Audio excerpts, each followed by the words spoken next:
Especially if you are a vulnerable population, you have to be ready to protect yourself.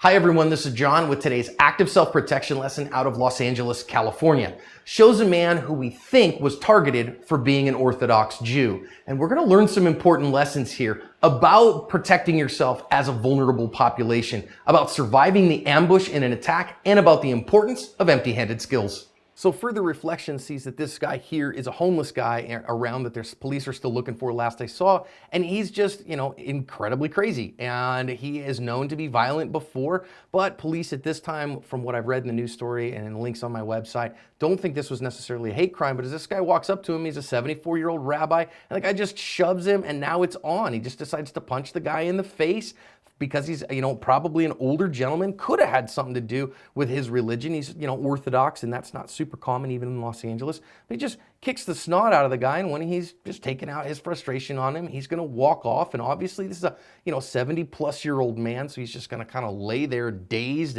and with a fat lip and all that stuff. And you notice things that nobody else was around to help him in the moment. Now, thankfully, what we're going to see here is as this car comes by, finally someone comes up to help him and kind of try to get him some assistance. Let's go back and learn some lessons. There's always 8 lessons on our website. Let's think about some of these here. First one is that you're not always going to face evil. Sometimes it's simply crazy. Sometimes it's mentally disturbed that you're going to have a problem with here, and homelessness and mental illness certainly go hand in hand in a significant amount. First thing I want to think about here with him is awareness, is knowing when you're going into an unknown place, especially trying to manage unknown contacts, as Craig Douglas likes to talk about. You got to think about what your potential dangers are and maybe give a little verbal cue here. Hey, how are you? Or whatever, so that you can see what this guy's intent is.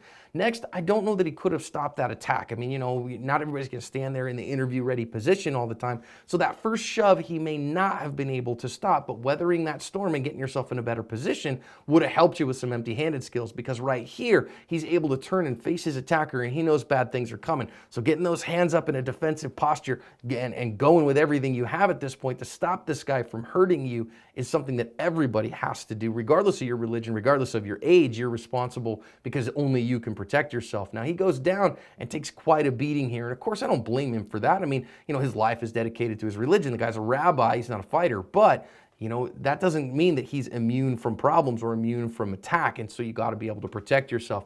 Finally, as he's sitting here, now you got to have the first aid skills for yourself to try to kind of shake the cobwebs out and triage what's going on. And then as this other guy is going to show up in just a minute, do you have first aid skills to see how is this person bad? How are they hurt? Do they, do some triage on him and then get him to help? So having those first aid skills, incredibly important too. So managing before the fight, during the fight, after the fight here, very important lessons that we can learn to cover our asp.